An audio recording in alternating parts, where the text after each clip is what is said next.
Life is all about survival, and we never really know how long each of us have on this planet. But our job as a species is to persevere and eliminate anything which may threaten our survival. So what's the biggest threat you can think of? Pollution, disease, natural disasters.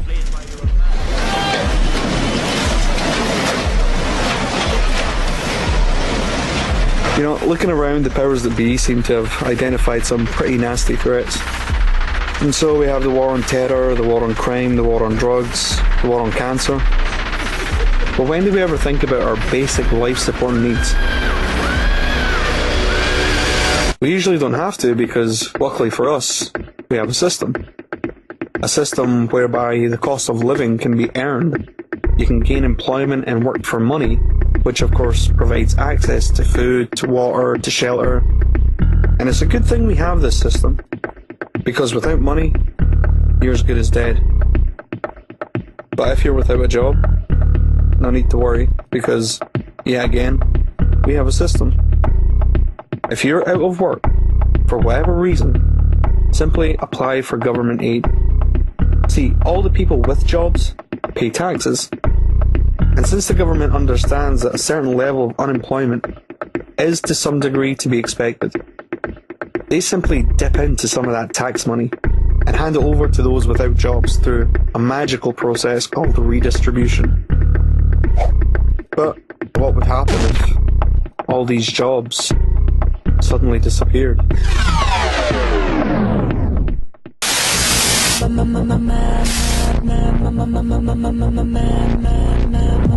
Defence giant BAE Systems has confirmed it's cutting almost 3,000 jobs at sites across the country. Tata Steel, which employs 90,000 people in its UK steel business, has announced it is cutting 900 jobs around the UK. Another blow to the region's economy today as the energy giant E.ON announced that 600 jobs are to go at a call centre in Essex. Ford has announced to trade union representatives that it will cease manufacturing cars in the UK after more than 100 years. Japan's Honda is to cut around 800 jobs at its plant near Swindon in southwest England.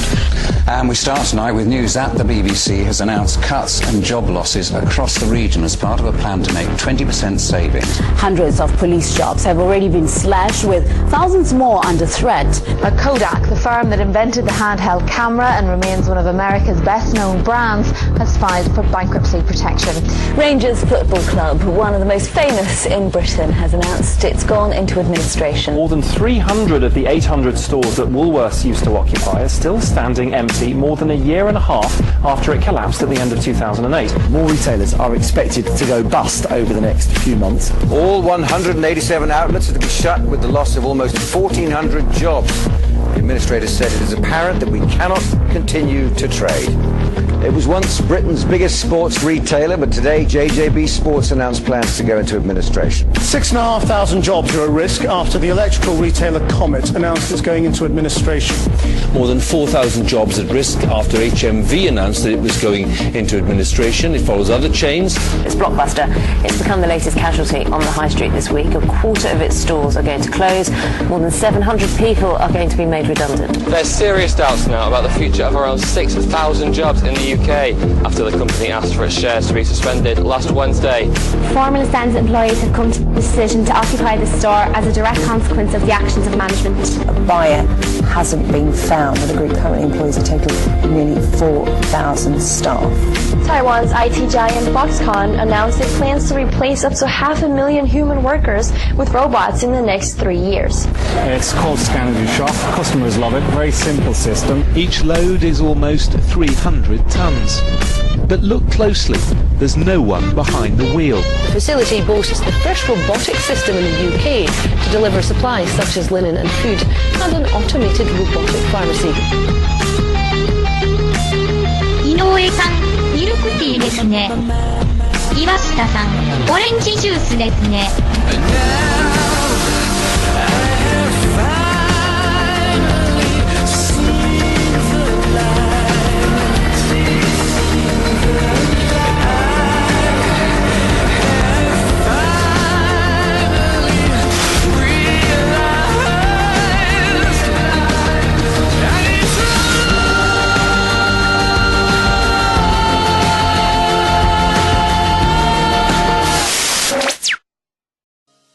This isn't the first time unemployment has been a threat to this system. 20 years ago, unemployment accounted for 10% of the UK's population. It marked one of the worst recessions in our history, with significant waves of rioting. However, in '93, unemployment took a turn. Somehow the jobs came back and things got better. This growth in employment is just what we needed. However, it only lasted till 2001. Then the rate stagnated, then increased.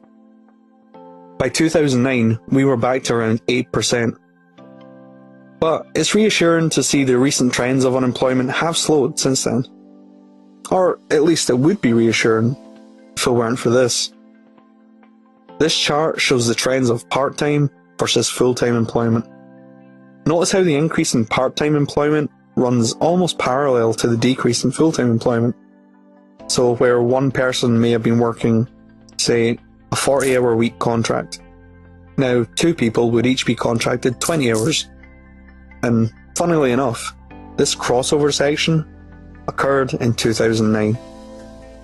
So, because technically more people are employed, the rates falsely imply a slight slowing down of job loss.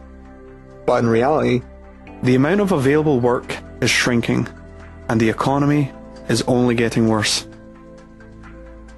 So what happened last time we were in this mess? Let's go back to '93. What changed? Was it an orderly street protest which brought back the jobs?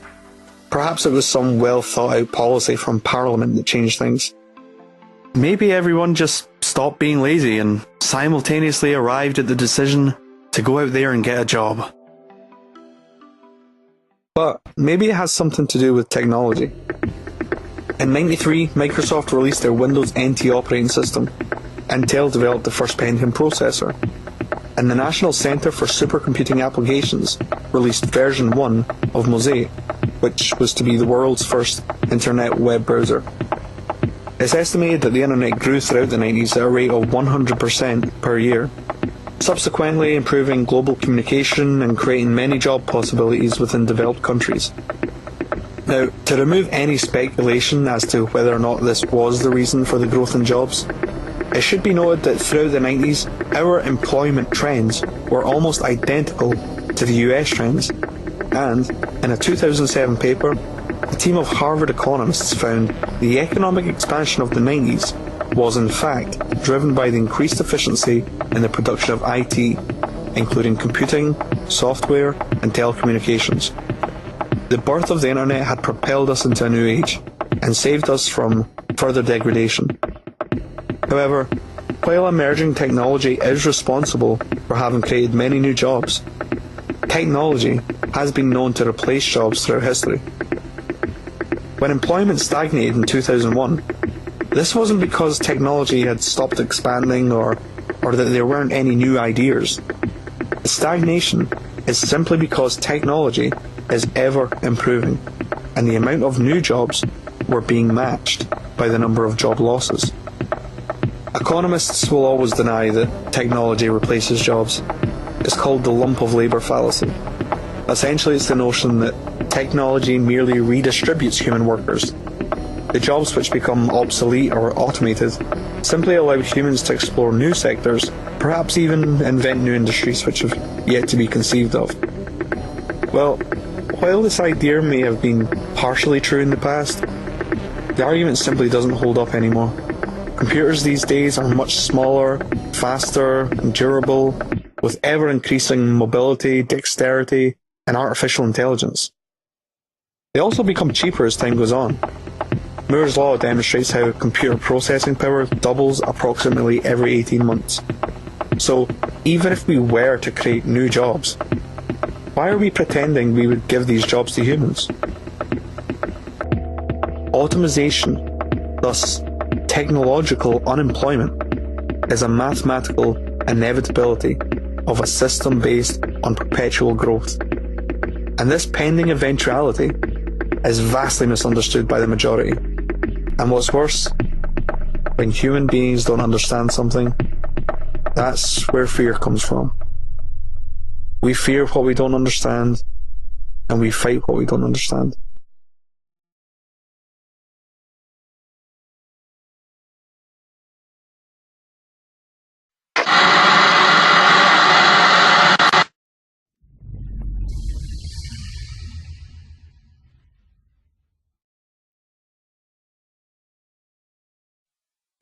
In recent times, high street shops have been disappearing at staggering rates, taking thousands of jobs with them. First Quench Retailing, Woolworths, Hawkins Bazaar, D2 Jeans, Officers Club, Focus DIY, Blacks, La Senza, Best Buy Europe, Clinton Cards, Barrett's, Game Station, Comet, Optical Express, JGB Sports, Oddbins, HMV, Jessop's, Ethel Austin, Blockbuster, and more. Now, it's obvious some of these stores have not disappeared entirely. Many have moved into warehouse distribution, and their stores still exist in the form of websites. So, why is there so much failure in retail? Are we merely witnessing the natural boom and bust cycles of free market economics? Or are we actually witnessing a retail transition? Looking back, our high streets consisted of small, family-owned businesses. But the more companies grow, mergers and acquisitions become inevitable, and the smaller stores get phased out as they struggle to compete for market share, eventually being replaced by conglomerates. In much the same way, a natural evolution of retail is occurring again. Only this time the shops are being phased out, and the replacement is coming in the form of websites and software applications, which are conveniently accessible on the go with smartphones, and subsequently reduce our dependency on outlets such as high street banks, betting shops, and travel agencies.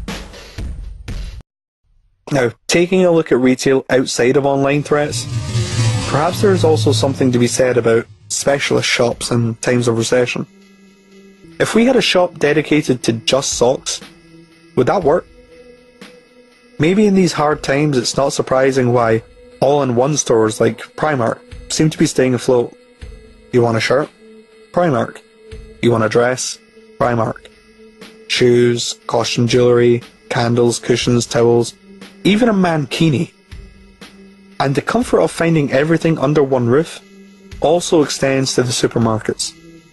And looking at supermarkets, what happened when they began to implement self-service tills? In this Tesco's, the 9 items or less section has been completely replaced with self-scanning. So now, only one job is required to assist those unfamiliar with the process, or those trying to purchase items which require age verification. When this technology extends to the larger conveyor belt sections, as it has been in pockets, or more importantly, when high street stores like Primark adopt self-serving, retail will undergo yet another transitionary phase, resulting in thousands of redundancies, and these job losses will not be temporary. For once this process is in place, there is no reasonable argument to go back to having lines of paid humans who are in fact now more expensive in the long run. And this new self-service revolution doesn't end there.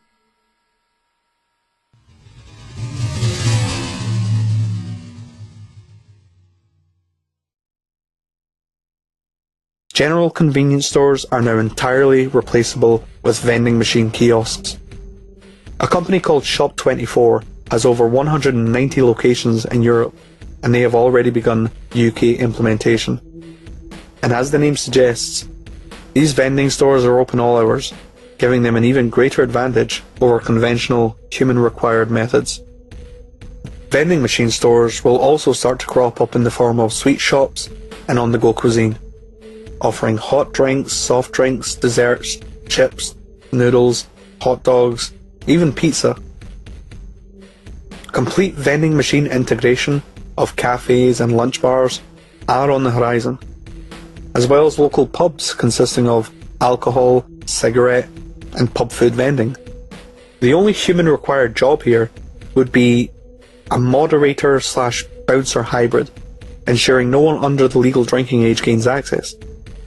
But even the need for human age verification is threatened by technology. Today we have the iSample, a vending machine developed by Intel and Crafts. With built-in optical sensors, it is capable of reading the face and determining gender and age, all within a fraction of a second. Throughout the high street, the only shops which really seem to have immunity are the ones which require actual human-performed services, such as tattooing or hairdressing. But just for fun, let's see if tattoo artists really are impervious to automation. In 2012, a guy named Chris Eckert developed the auto ink tattoo machine. Now, for demonstration purposes, it uses a ballpoint pen instead of a needle. However, the implication of this machine's potential is obvious. If it were ever to take off, pre-programmed designs could eliminate the need for any human involvement in the tattooing process. Earlier, I highlighted the fact that a lot of high street stores now occupy warehouses and sell their products online. This may lead some of you to assume that the economy will at least be helped in some part by all these new warehouse jobs.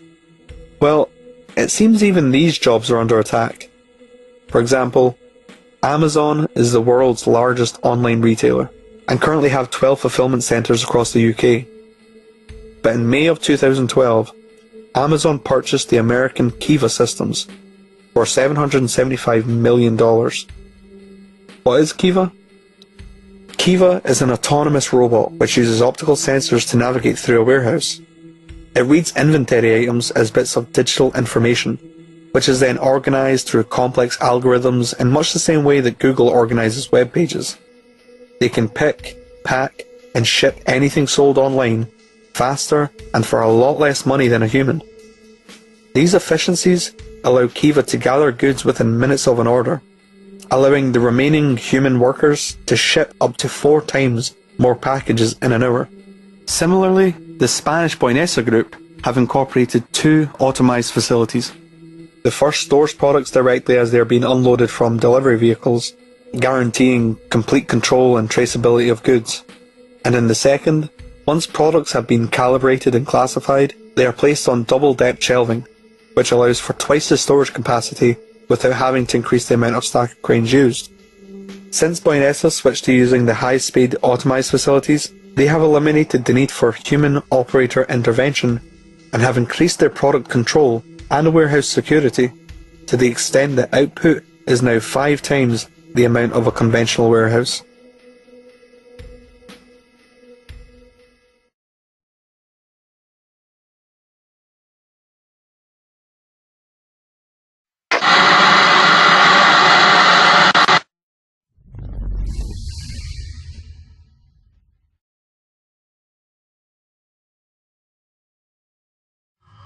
According to the Organisation of Economic Cooperation and Development, the manufacturing sector's share of both employment and GDP has gradually declined since the 60s, although manufacturing output, in terms of both production and value, has steadily increased since 1945.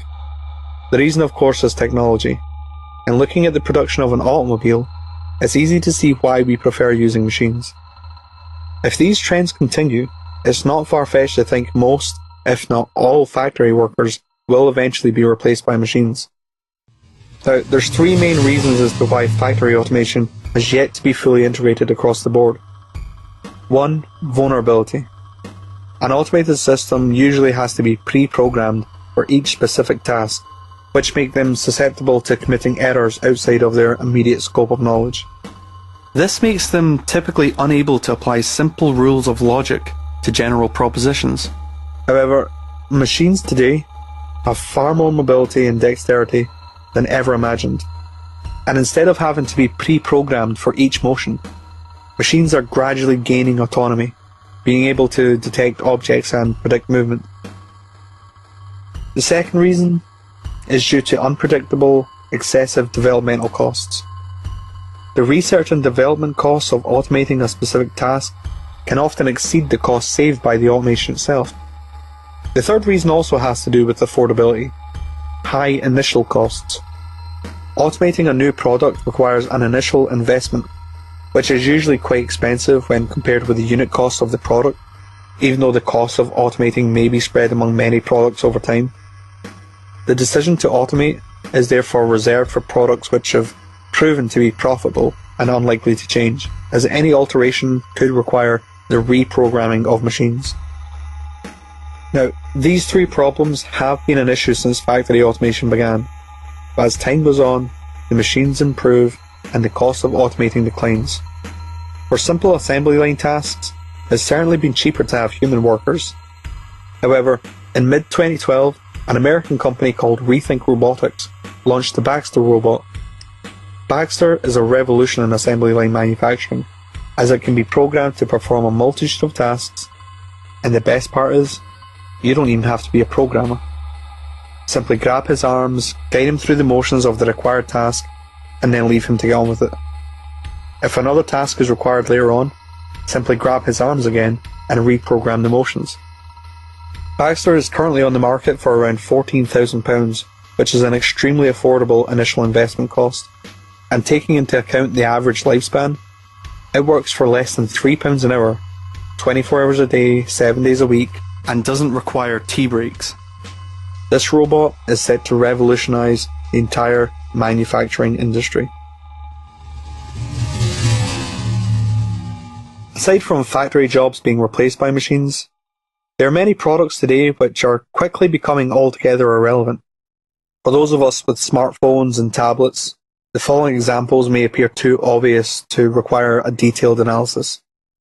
But for those of you who have yet to acknowledge this trend, let's take a look at the implied future of the smartphone app.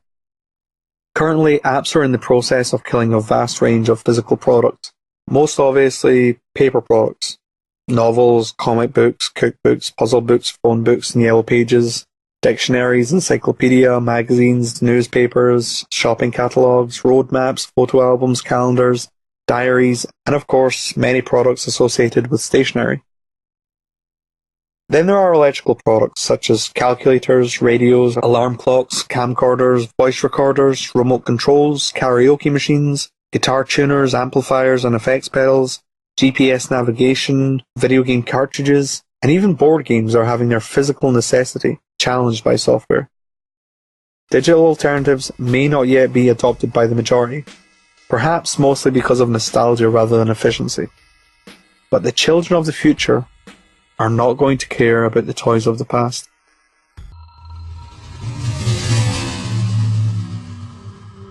Now, obviously there are many physical products on the market which are not threatened by digital downloading.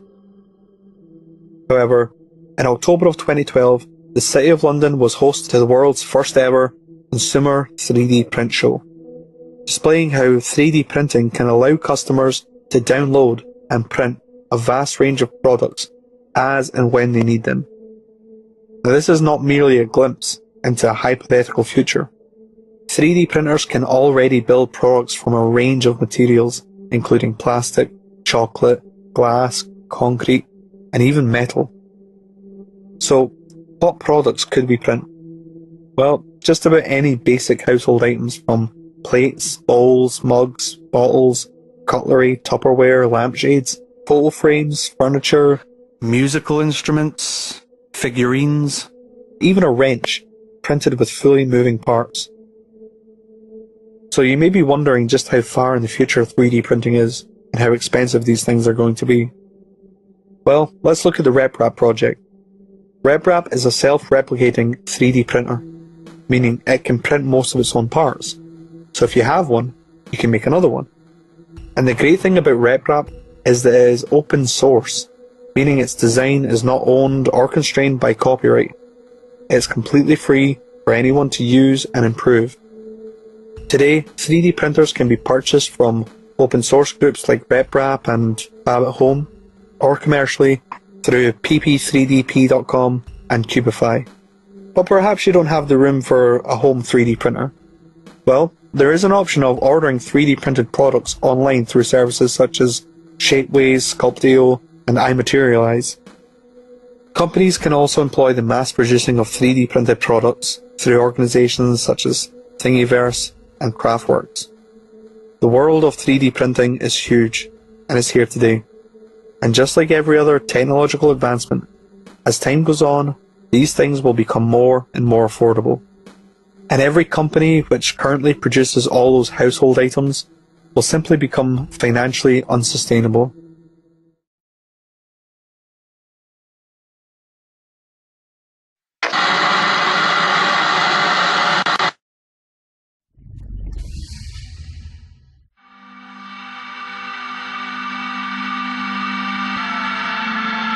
Around 2.5% of the UK's population have jobs which require a driving licence. The first autonomous driverless vehicle was developed by Sebastian Thrun, director of the Stanford Artificial Intelligence Laboratory and co-inventor of Google Street View. In 2005, the Google car won the DARPA Grand Challenge, and since then, Google have been developing a commercial system. However, progress has been held back due to legal liabilities. For example, if there was an accident, who would be at fault? The car owner or the manufacturer? What if the accident was caused by loss of signal? Would the internet providers be accountable? Filtering through legislation is often a lengthy process, but they've come a long way. And in August of 2012, after the Google team announced they had completed over 300,000 miles of autonomous driving, all without a single accident, Nevada, Florida, and California all passed laws allowing driverless cars. Although it's hard to envision a complete timeline, the remaining United States and the UK will eventually pass similar legislation, and driverless cars will explode onto the market. As well as the American-based Google car, which most of us are probably aware of, there is also a German creation from Autonomous Labs at the Free University of Berlin, and their project has already been given approval to run a driverless taxi service throughout Berlin and Brandenburg. Now, for those of you who may feel hesitant about assigning the control of your vehicle to a machine, know that the Kiva systems mentioned earlier have essentially the same autonomy, and they too have yet to witness a single accident.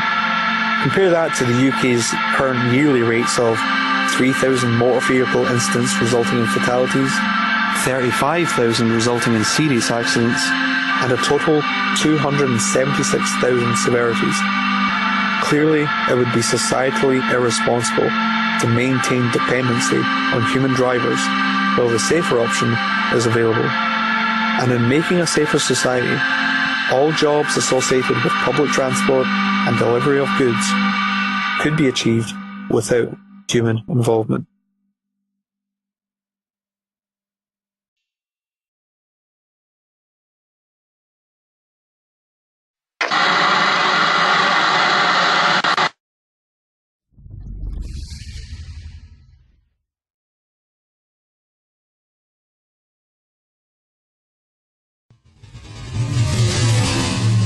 Up next, it sounds like science fiction, but Dr. Nancy Snyderman reports on how your smartphone may change medicine, including warning you of a heart attack.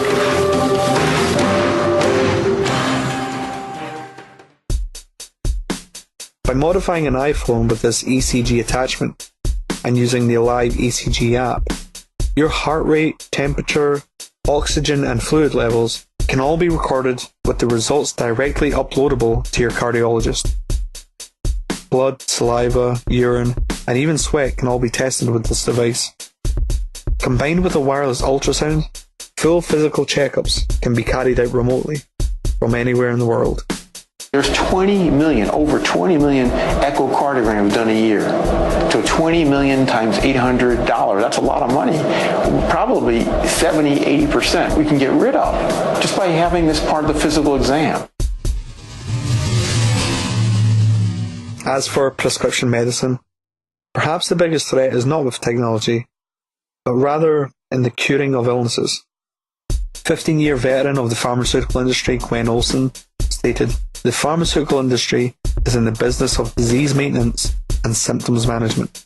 They are not in the business of curing cancer, Alzheimer's, or heart disease, because if they were, they would be in the business of putting themselves out of business." And it's not hard to see why the medical industry would choose to promote the constant reselling of pharmaceuticals. If, for example, a cure for cancer were discovered and adopted by the mainstream, it would cause considerable losses in profits generated through radiotherapy, chemotherapy, hormone therapy, gene therapy, and immunotherapy, not to mention the surgical costs of removing tumours. So, what does it mean for their industry when a 15-year-old boy from Maryland discovers a new way of detecting cancer, which studies have shown to be potentially 99% accurate, 168 times faster, and 26,000 times cheaper than our current methods? Make no mistake, this amazing achievement will be seen by the cancer profiteers as a blow to the industry. But regardless of their somewhat corrupt, profit-driven mentality, technology moves on. And even when pharmaceuticals are the only option, technology is yet again providing solutions.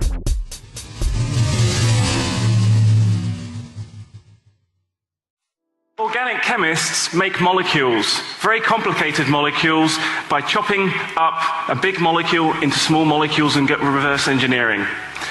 And as a chemist, one of the things I wanted to ask my research group a couple of years ago is, could we make a really cool universal chemistry set? In essence, could we app chemistry?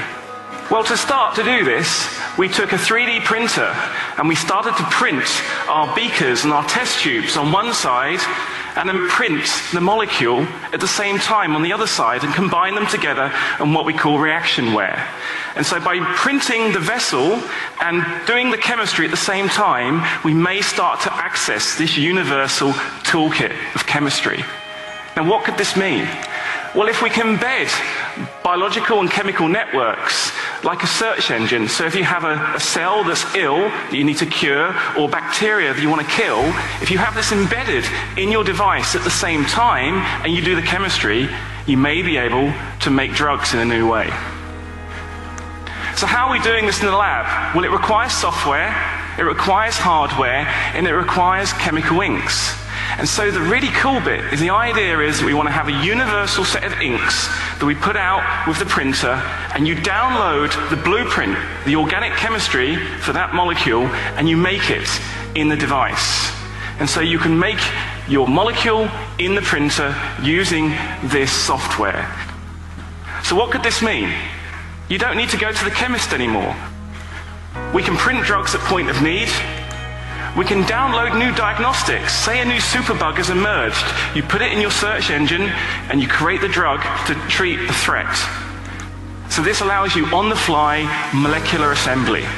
But perhaps for me, the cool bit going into the future is this idea of taking your own stem cells with your genes and your environment, and you print your own personal medicine. And if that doesn't seem fanciful enough, where do you think we're going to go? Well, you're going to have your own personal matter fabricator. As well as using bioprinting for binding molecules into medicine, bioprinting is also being used to construct organs. Today, we can print an entire lung.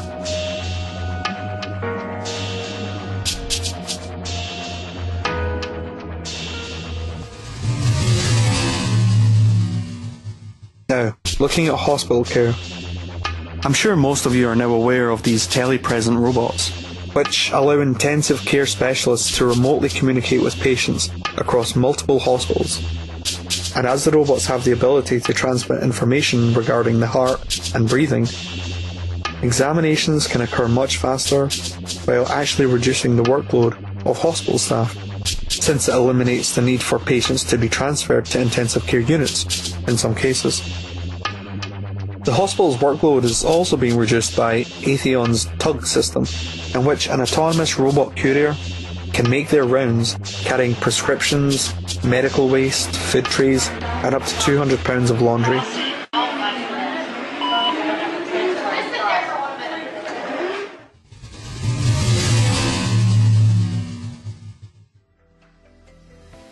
As for home care, meet Asimo.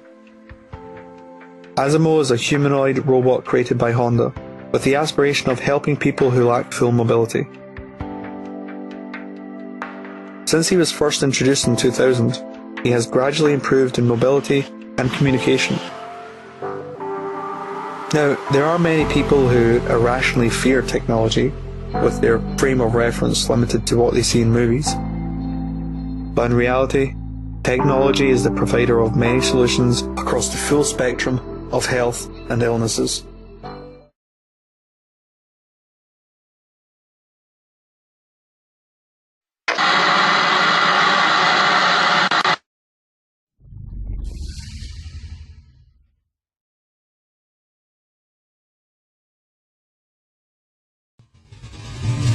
The fast food industry, for one, is heavily under threat by the same self-serving processes mentioned earlier. In May of 2011, McDonald's announced its plans to install touchscreen technology across 7,000 restaurants in Europe. Parts of the UK have already begun implementation. And in some states in America, voice recognition has replaced the drive-thru. Can I get a 20-piece? A 20-piece chicken nugget. What kind of sauces would you like? As for the kitchen staff, automated systems are already being used for such processes as draining and refilling deep fat fryers, making more human tasks redundant. But perhaps the largest implied threat has to do with the American robotics company Momentum Machines, which is predicted to revolutionize the fast food industry. They are currently preparing to open the world's first smart restaurant with its automated burger machine capable of dispensing around 360 burgers an hour.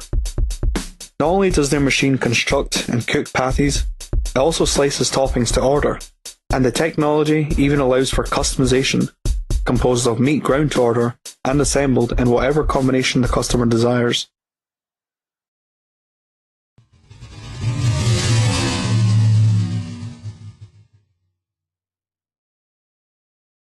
Hotel services are a little harder to automate, but obviously there are elements of automation which do reduce the workload.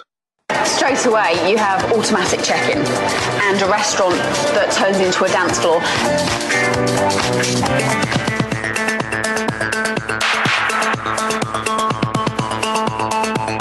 Yotel's a fun and futuristic brand. Some of the things we have in the hotel are we have motorised beds in the rooms, and we have Yobot, which is our answer to futuristic luggage management.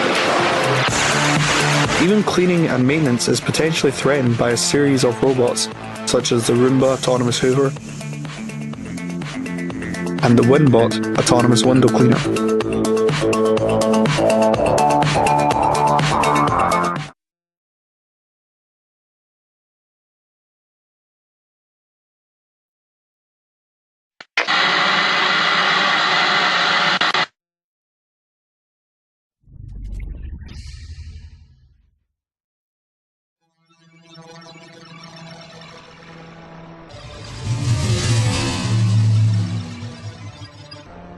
Contour crafting is a process developed by the University of Southern California's Information Sciences Institute.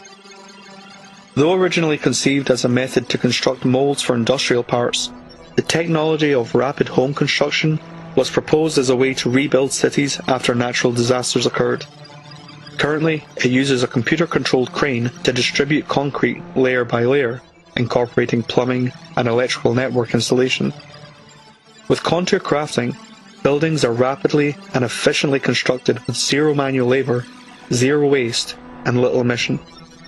It is estimated an average family home could be built in less than 20 hours. However, the homes of the future will not be constrained by today's architectural limitations, for these machines can extrude intricate and complex designs.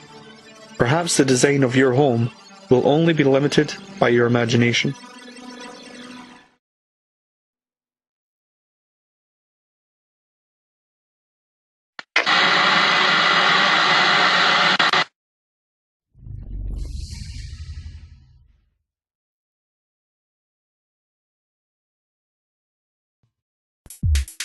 What if there was a website which consolidated a vast range of subjects, with short educational, explanatory videos detailing almost every aspect of mathematics, history, healthcare, medicine, finance, physics, chemistry, biology, astronomy, economics, cosmology, civics, and computer science?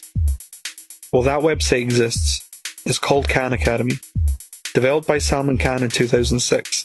The site currently has more than 4,000 micro-lectures and has delivered over 240 million lessons worldwide. In fact, the Khan Academy has been so successful, it is likely the primary inspiration behind Academic Earth, which has evolved the concept to include actual lectures from more than 40 top US colleges, including Harvard, MIT, Princeton, Stanford, and Yale.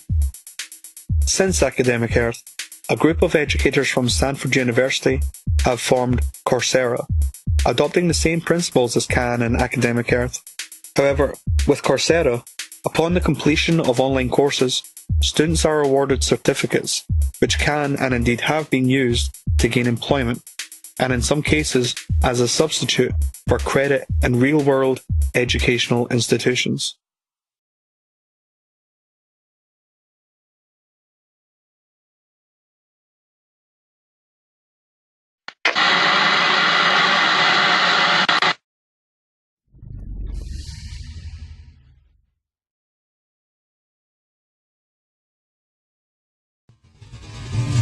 Now, looking at the future of the arts in relation to jobs, I feel an important distinction must be drawn here. There are really two concepts of employment which tends to go unacknowledged. The first is driven by financial necessity. This version makes employment something we submit to in order to gain access to our life-supporting needs. The other is driven by passion, making employment a creative outlet where financial stability is a byproduct and not the primary motivation. Our motivations are unbelievably interesting. I mean, the science is really surprising. The science is a little bit freaky. There's a whole set of unbelievably interesting studies. I want to give you two that call into question this idea that if you reward something, you get more of the behavior you want. If you punish something, you get less of it. So let's go from London to the mean streets of Cambridge, Massachusetts, in the northeastern part of the United States. And let's talk about a study done at MIT, Massachusetts Institute of Technology. Here's what they did. They took a whole group of students and they gave them a set of challenges. Things like memorizing strings of digits, solving word puzzles, other kinds of spatial puzzles, even physical tasks like throwing a ball through a hoop. Okay, they gave them these challenges and they said to incentivize their performance, they gave them 3 levels of rewards. Okay? So if you did pretty well, you got a small monetary reward. If you did medium well, you got a medium monetary reward. And if you did really well, if you were one of the top performers, you got a large cash prize. Okay? We've seen this movie before. This is essentially a typical motivation scheme within organizations. So what happens? They do the test, they have these incentives, here's what they found out. 1, as long as the task involved only mechanical skill, bonuses worked as they would be expected. The higher the pay, the better their performance. Okay, that makes sense. But here's what happens. But once the task called for even rudimentary cognitive skill, a larger reward led to poorer performance. Now this is strange, right? A larger reward led to poorer performance? How can that possibly be? Now what's interesting about this is that these folks here who did this are all economists, 2 at MIT, 1 at the University of Chicago, 1 at Carnegie Mellon, okay, the top tier of the economics profession. And they're reaching this conclusion that seems contrary to what a lot of us learned in economics, which is that the higher the reward, the better their performance. And they're saying that once you get above rudimentary cognitive skill, it's the other way around. Which seems like this kind of, the idea that these rewards don't work that way seems vaguely left-wing and socialist, doesn't it? It's kind of this kind of weird socialist conspiracy. For those of you who have those conspiracy theories, I want to point out the notoriously left-wing socialist group that financed the research, the Federal Reserve Bank. So this is the mainstream of the mainstream coming to a conclusion that's quite surprising, seems to defy the laws of behavioral physics. Fact, money is a motivator at work, but in a slightly strange way. If you don't pay people enough, they won't be motivated. What's curious about, there's another paradox here, which is that the best use of money as a motivator is to pay people enough to take the issue of money off the table. Pay people enough so that they're not thinking about money and they're thinking about the work. So, while all the mundane, repetitive jobs are being assigned to machines, the jobs which exist outside of a computer's creative capabilities are in fact the jobs which would exist regardless of financial reward, and in fact produce better results without the incentive.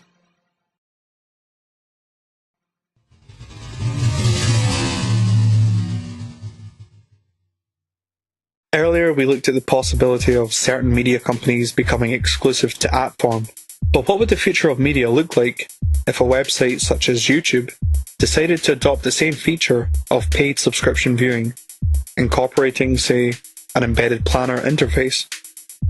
Well, for one, YouTube would have an immediate advantage as their planner could be customizable, and rather than having to pay for an entire package of channels, users would have the option of paying for individual programming programs themselves would no longer be constrained by the time slot limitations of a typical TV network, for each program could have its own channel. But this is all merely speculation, right? Well, no.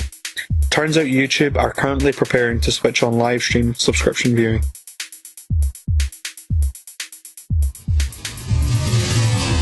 The most profitable sector in the entertainment business is the film industry. One of the reasons is, of course, due to just how expensive it actually is to make a film, accounting for the sheer amount of people involved in production. But many production elements are quickly becoming redundant by the ever-improving capabilities of CGI.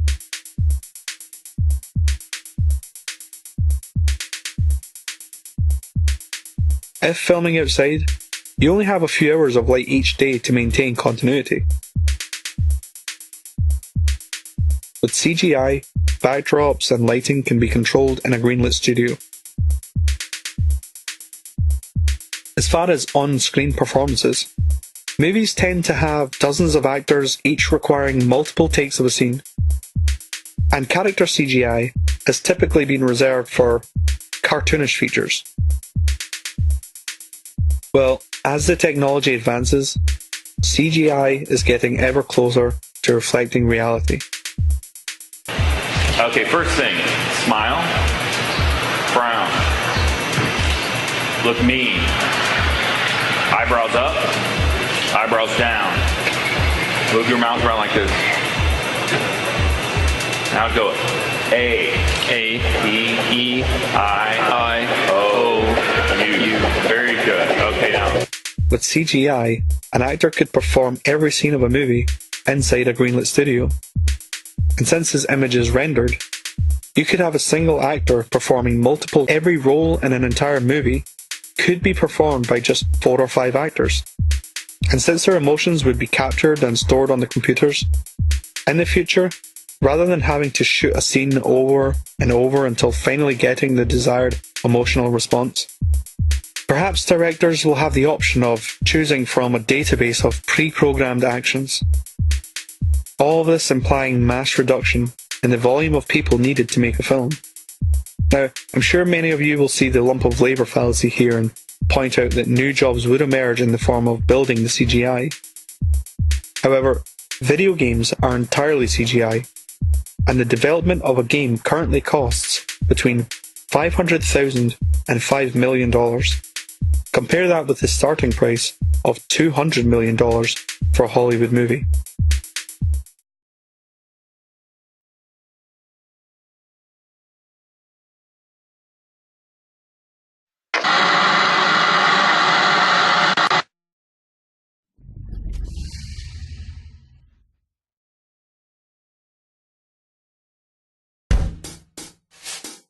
This sector covers a vast range of jobs, and I feel it would be far too time-consuming to address each in great detail. So let's run through these quickly. The workload typically required with legal advice and representation is now being diminished through the use of e-discovery, which enables one lawyer to do the work of 500.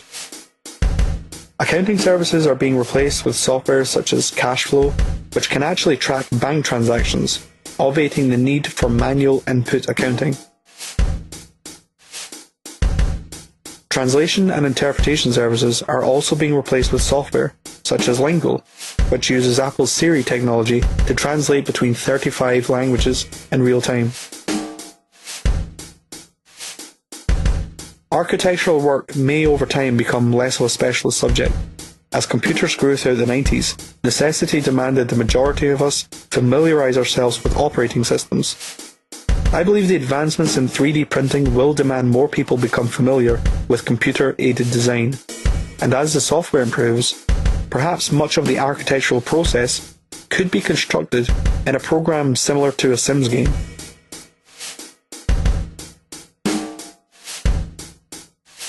Engineering, computer system design, photography, and scientific research all seem to fall under the umbrella of creativity, which, as demonstrated earlier, would exist regardless of paid employment.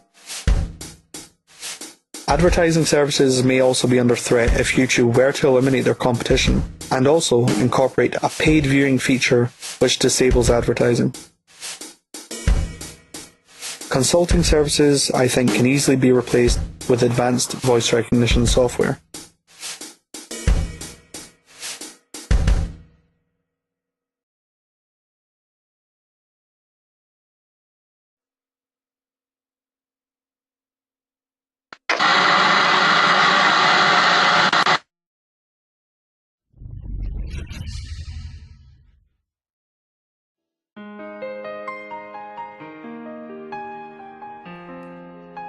Having looked at each sector of employment, it appears we are heading towards a fully automated economy. Some might say this would still require a lot of human workers. Machines, after all, do have at least one constraint. While they can work without a monetary incentive, they do require energy. Our current methods of energy cultivation result in the depletion of natural oil and the burning of CO2 emitting fossil fuels. But these methods are wasteful, cumbersome, and quite frankly outdated. Solutions to the energy crisis are often cited in the form of nuclear power, but after the disasters in Japan, perhaps we should be looking to cleaner, safer solutions. Solar energy is gradually becoming more and more accepted by the mainstream. Even the government are incentivizing homeowners to adopt solar panels with the feed-in tariff scheme, where participants will be compensated for any surplus energy generated. While an initial solar panel investment may deter some of us, it's reassuring to know that the cost of solar is currently dropping at a rate of 30% per year. But can we really sustain our energy needs on solar panels alone? Well, firstly, solar technology is not limited to buildings. An American company called Solar Roadways has developed photovoltaic solar roads. With current technology, it is estimated that the full integration of solar roads across the US would generate enough power to satisfy the current energy usage of the entire planet. The roads also incorporate LED display, which could probably be programmed to coincide with autonomous vehicles, ensuring even greater road safety. The roads in colder climates would be installed with embedded heating elements, eliminating ice and snow hazards, as well as the required job of snowplows and gritters. Solar energy aside, how about wind?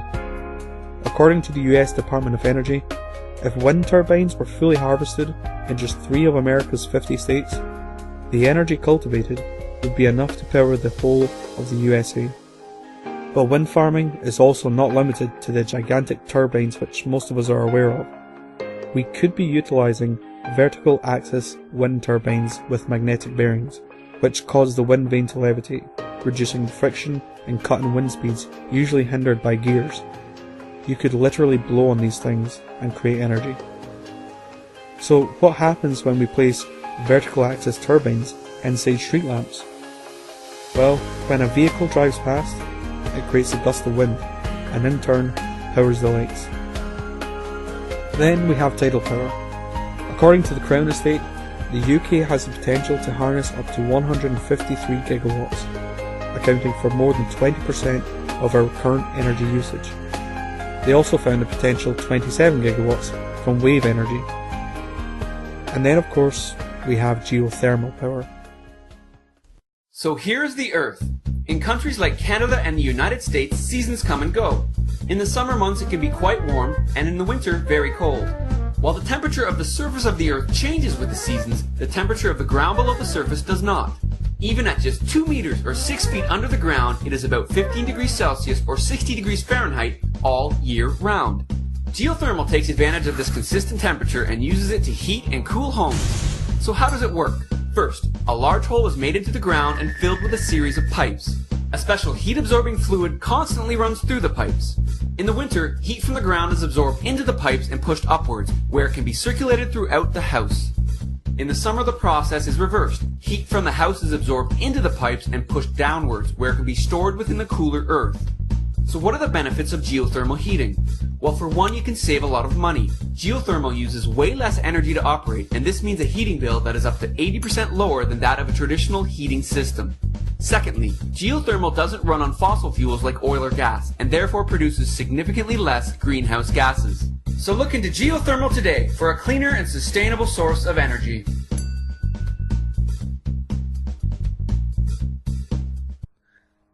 As well as heating homes, geothermal is being used to convert heat into energy.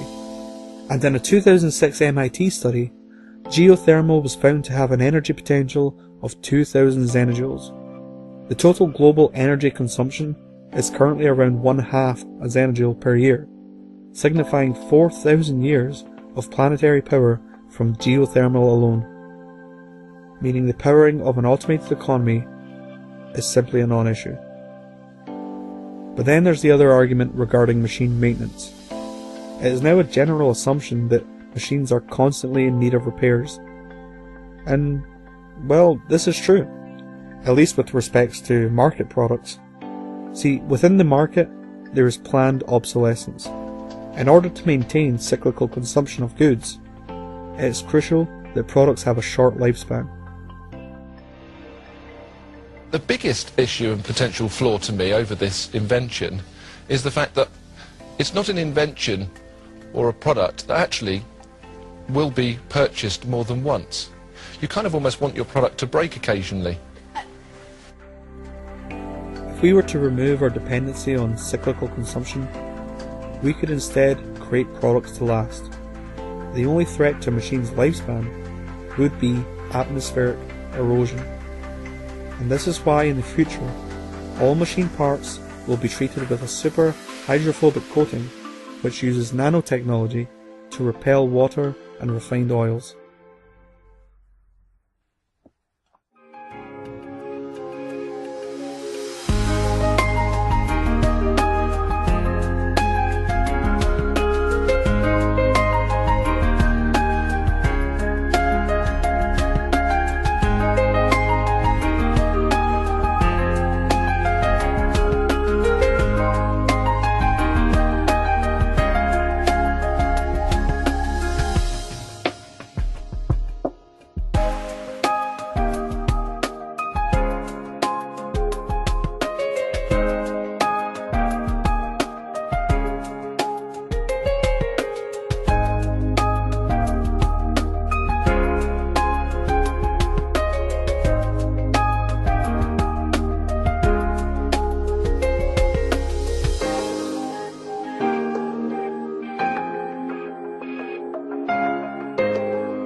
Even when we do recognise the implications of mass mechanization, people tend to think, not my job, not the job I happen to have spent 4 years studying for, the business my family left me, the product I've invested my life savings in. That job will be around forever. I'm sorry to tell you that that is merely wishful thinking. And yes, your job too is vulnerable. Even if not directly threatened by automation, we are all affected by the mechanisms of causation. When a store fails, the products on those shelves, thus manufacturing, is affected. Just as when a product becomes obsolete, the stores in turn suffer.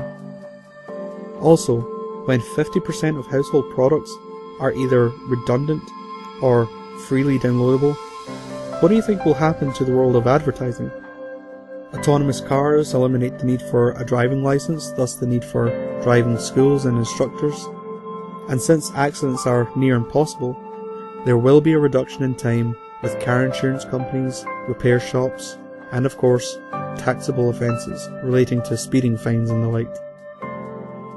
And as the overall state of the economy weakens, commercial banks, real estate, and government-funded institutions such as education and healthcare will all be affected. So if by now you're asking, what's the real solution to the unemployment problem? Over the longer term, if we are moving into an economy that's heavy on technology and light on labor, and we are, then we have to consider some more radical interventions. For example, something like a guaranteed minimum income. Now, that's probably making some folk in this room uncomfortable because that idea is associated with the extreme left wing and with fairly radical schemes for redistributing wealth. I did a little bit of research on this notion, and it might calm some folk down to know that the idea of a net guaranteed minimum income has been championed by those frothing at the mouth socialists, Frederick Hayek, Richard Nixon, and Milton Friedman. The loss of a job is historically synonymous with degradation and poverty. Yet we are looking at a future in which organic food and clean energy are cultivated with levels of abundance never before seen. Homes can be constructed within a day without any human involvement.